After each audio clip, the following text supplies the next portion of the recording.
ஹாய்ங்க. இன்னைக்கு நான் ஓல்டு மூவிஸில் உங்கள் கூட ஷேர் பண்ணிக்கக்கூடிய படம் குருதிப்புனல். எனக்கு ரொம்ப ரொம்ப ரொம்ப ரொம்ப ரொம்ப ரொம்ப ரொம்ப ஸ்பெஷலான படம். அந்த படம் எப்படியாவது 100 நாள் ஓடிடணும்னு நான் ஆசைப்பட்டிருக்கேன். அந்த படமும் முத்து படமும் ஒரே சமயத்தில் ரிலீஸ் ஆகுது. முத்து பயங்கர கமர்ஷியலான படம், எல்லாருமே கொண்டாடி இது பண்ணாங்க, தீபாவளிக்கான ஒரு படம். பட் குருதிப்புனல் அப்படி கிடையாது. குருதிப்புனல் அப்படிங்கிறது ரொம்ப சீரியஸான சின்சியரான ஆக்ஷன் ட்ராமா. இன்னைக்கு கல்ட் சினிமா அப்படின்னு எடுத்துக்கிட்டு அதில் ஆக்ஷன் அப்படிங்கிறதுல ஜானர் எடுத்துக்கிட்டிங்கன்னா அதில் குருதிப்புனலை விட்டுட்டு நீங்கள் அந்த ஃபார்மை ஃபில் பண்ணவே முடியாது. அவ்வளோ முக்கியமான படம். தமிழ் சினிமாவில் நிறைய விஷயங்களுக்கு மேக்கப்புக்காக முக்கியத்துவம் கொடுத்த படம். டால்பி சவுண்ட் சிஸ்டம் இந்தியாவிலே ஃபர்ஸ்ட் டைம் கொடுத்த படம். ஒரு படத்தில் பாட்டு கிடையாது, ஃபைட்டு கிடையாது, காமெடி காட்சிகள் கிடையாது, எதுவுமே கிடையாது. ஆனால் படத்தை நீங்கள் மொதல் சீன்லேருந்து கடைசி சீன் வரைக்கும் ஒரு காட்சி கூட இமை நடக்காமல் நீங்கள் பார்ப்பீங்க, இமை மூடாமல் பார்ப்பீங்க. சாரி, வார்த்தை வரல. கமலஹாசனுடைய படத்தை பேசும்போது வார்த்தைகள் கொஞ்சம் சிக்க தான் செய்யுது. அந்த படத்துலையும் வசனங்கள் அவ்வளோ நல்லா இருக்குங்க, ரொம்ப ஸ்பெஷலாக இருக்கும். பயம்னா என்னன்னு தெரியுமா? இன்னைக்கு வரைக்கும் ஃபேமஸான டைலாக், பிரேக்கிங் பாயிண்ட், எனக்கு ரொம்ப ரொம்ப பிடிச்ச விஷயம். அப்புறமா சினிமாவை பற்றி, அடுத்த தலைமுறை வந்து சினிமாவை பார்த்து பலகீனமான இதயங்கள், அதை நாங்கள் உடைச்சிட முடியும், கமலஹாசனுக்கும் நாசருக்குமான அந்த வாக்குவாதங்கள் பயங்கரமாக இருக்கும்.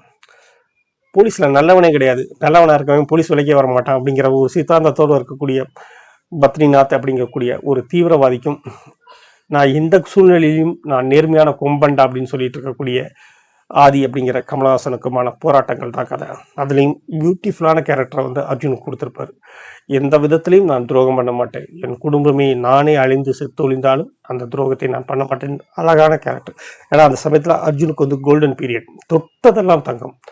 சேவகன், பிரதாப், ஜென்டில்மேன், ஜெய் ஹிந்த்ன்று அவர் நடித்த அத்தனை படமே பிச்சுக்கிட்டு ஓடின சமயத்தில் கமலஹாசன் கூட சேர்ந்து பண்ண இந்த படம், அந்த ஸ்டில்ஸ் எல்லாம் பாருங்கள், இன்றைக்கும் புதுசாக இருக்கும், அழகாக இருக்கும், கண்ணில் ஊற்றிக்கிற மாதிரி இருக்கும். காரணம் பிசி ஸ்ரீராம். இந்த படத்துக்கு சினிமோட்டோகிராஃபி மட்டும் கிடையாது, டைரக்ஷனும் பிசி ஸ்ரீராம் தான் பண்ணியிருந்தார். இந்த படம் துரோகால் அப்படின்னு சொல்லிட்டு வங்காள மொழியில் எடுத்த படம். தமிழ் பண்ணும்போது குருதிப்புனல்னு வச்சாங்க. ரத்தாறு படம் ஃபுல்லாகவே ரத்தாறு. அதுவும் குறிப்பாக குருதிப்புனல் அப்படிங்கிற அந்த பேர் வரக்கூடிய அந்த இது விஷயம் இருக்கு இல்லையா, அப்போ அவ்வளோ ஃபேமஸ். அதுவும் குருதிப்புனல் ட்ரெய்லர், இன்றைக்கெல்லாம் என்ன ட்ரெய்லர், இன்றைக்கி போய் நீங்கள் யூடியூப்பில் இருக்குது, போய் அந்த ட்ரெய்லர் கேட்டால் பாருங்கள். படத்தோட எல்லா சீன்களுமே இருக்கும், எந்த ஜிம்மிக்ஸும் பண்ணியிருக்க மாட்டாங்க. ஆனால் படத்தோட ஒரு வரி கதையை கூட நீங்கள் அதுலேருந்து உருவ முடியாது. இதை விட இன்னொரு ஸ்பெஷல் என்னென்னு கேட்டிங்கன்னா, பொதுவாகவே ஆக்ஷன் படங்களில் பார்த்தீங்கன்னா ஃபஸ்ட்டு ஃபுல்லாக வில்லன் அடி வாங்கிடுவார், கடைசியில் வில்லனுக்கு ஹீரோ வந்து திருப்பி கொடுப்பார்.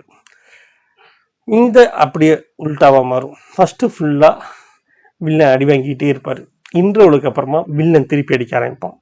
தாங்க முடியாத வழி. இந்த படம் என்னவாகும்? இப்படி இருந்துச்சுன்னா நல்லாயிருக்கும், நல்லா தான் ஓடும். அப்படி தான் ஓடிச்சு. நான் 100வது நாள் போஸ்ட் போடுற வரைக்கும் நான் அவ்வளோ ஆசைப்பட்டிருந்தேன். ஏன்னா அந்த படம் ஓடியே தீரணும்.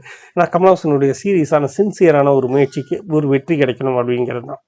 எனக்கு அப்போ 10 வயசு இருக்கும், அவ்வளோதான் இருக்கும். ஆனால் எனக்கு ஆசை இருந்துச்சு. அப்போல்லாம் எல்லா படமும் பார்த்திங்கன்னா ஆவரேஜ் 50 நாள் தாண்டிடும். அதுக்கப்புறமா 100வது நாள் தொட்டுச்சுன்னா தான் ஹிட். இப்போ மாதிரி 3 நாள் வெளிவிழாலாம் கிடையாதுங்க. பாட்ஷெல்லாம் 1 இயர் ஓடிச்சு.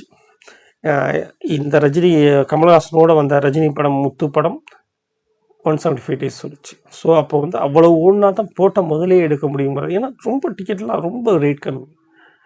என்னோட அதிகபட்சம் கோயம்புத்தூர் கேஜியில் தான் இந்த படம் போட்டிருந்தாங்க. அதிகபட்ச டிக்கெட்டே 19,4 ரூபா. இன்றைக்கி அதே இது 10 மடங்கு ஏறி இருக்குது, 190 ரூபா டிக்கெட் இல்லையா, அந்த மாதிரி இருந்துச்சு. ஸோ எனக்கு ரொம்ப மனசுக்கு நெருக்கமான படம். இந்த படத்துக்கு மியூசிக் அமைச்சவர் சொட்டு நீளம் டோய், ரீகல் சொட்டு நீளம் டோய்ன்னு சொல்லி அதுக்கெல்லாம் மியூசிக் பண்ணியிருந்தார். பட் சேட்லி அவர் ரொம்ப சீக்கிரமாக இறந்துட்டார்.